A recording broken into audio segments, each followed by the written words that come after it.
Professor साहब, हमारी जिंदगी में ज्यादा दिक्कत हमें रहती है फाइनेंशियल इश्यूज, जो हर घर में मसला रहता है। कई लोग जैसे हमारे साथ जब भी कॉलर जुड़ते हैं वो कहते हैं हमारा कारोबार चलता नहीं है, अगर चलता है पैसा आता है तो टिकता नहीं है। ये कौन से कारण होते हैं कि कारोबार ना चलना, और अगर कारोबार चल रहा है तो पैसे का ना टिकना? तो बेटा ऐसे है कि जब पहली बात तो कारोबार की बात की है तो बहुत इंपॉर्टेंट विषय है कारोबार ना चलना। सबसे पहले हमने लगन को देखना होता है, लगन कौन सा है, और उसके बाद 10 नंबर जो घर होता है वो हमारा कर्म भाव होता है, और 7th हाउस जो है वो पार्टनरशिप का और व्यापार का घर भी देखते हैं।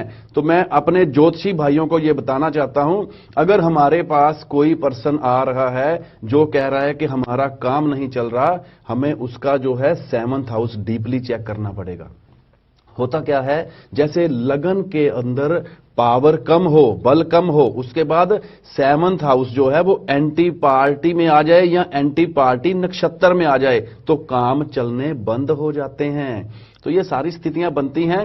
और पैसा जुड़ने की अगर बात करें बेटा, पैसा जुड़ने के लिए दूसरे घर को देखा जाता है। अगर दूसरे घर में राहु आ जाए, केतु आ जाए, या मान के चलो अगर शनि देवता बैठे हों, तो ऐसे व्यक्तियों के पास पैसा लेट जुड़ता है। अगर कारक प्लैनेट आ जाएं, जैसे कुंडली के कारक प्लैनेट, अच्छे प्लैनेट जैसे सौम्य ग्रह हों, चंद्र देवता वहां बैठे हों, तो वो अच्छे होते हैं। बृहस्पति देव अच्छे होते हैं। अगर शुक्र उच्च के 2nd हाउस में आ जाते हैं तो भी पैसा अच्छा जुड़ता है। लेकिन बेटा मैं एक चीज क्लियर कर देता हूं, मैं पैसा जुड़ने की बजाय पैसा कमाई ज्यादा हो, मैं उस पे जोर ज्यादा देता हूं। क्योंकि बेटा आज की डेट में आपको भी पता है कि जिसके पास पैसा जुड़ता है वो इन्वेस्टमेंट करके लगा देता है, लिक्विड मनी बहुत कम होती है जी। कई बार आपने बेटा देखा होगा कि बहुत ज्यादा प्रॉपर्टियां बन गई हैं लेकिन हाथ में लिक्विड मनी, पैसा कैश में है ही नहीं, ना बैंक बैलेंस है। वो लोग मेरे पास जब आते हैं कि प्रोफेसर साहब हमारी प्रॉपर्टीज बहुत हैं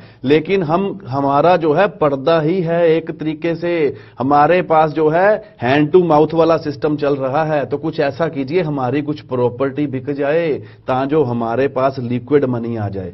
तो पहली बात सभी को मैं गाइड करना चाहता हूं कि पहले क्या करना चाहिए, अपनी कुंडली दिखाइए, हमने इन्वेस्टमेंट करनी कहां पे है। अगर हमने गलत इन्वेस्टमेंट कर दी, उसके ऊपर मान के चलो मंगल का लगन है, शनि के हिसाब से आपने बिल्डिंगों में, फ्लैट्स में इन्वेस्टमेंट कर दी, शॉप में इन्वेस्टमेंट कर दी, तो होगा क्या, फिर प्रॉपर्टी फंस जाएगी, उसके बाद लिक्विड मनी खत्म हो जाएगी।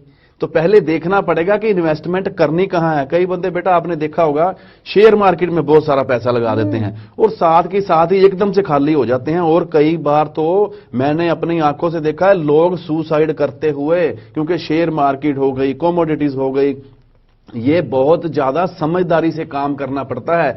देखो ये गवर्नमेंट डिपार्टमेंट के ही सारा सिस्टम है। इन्वेस्टमेंट करके अगर चलना है तो पहले कुंडली दिखानी पड़ेगी कि हमें कौन सी इन्वेस्टमेंट करनी है, कौन से तरीके से हमें पैसे को जोड़ना है। कई बार ऐसा होता है, आप बेटा बोल रहे हो कि पैसा जुड़ता नहीं है। जुड़ता क्यों नहीं है? क्योंकि दूसरा घर जब डैमेज होता है बेटा,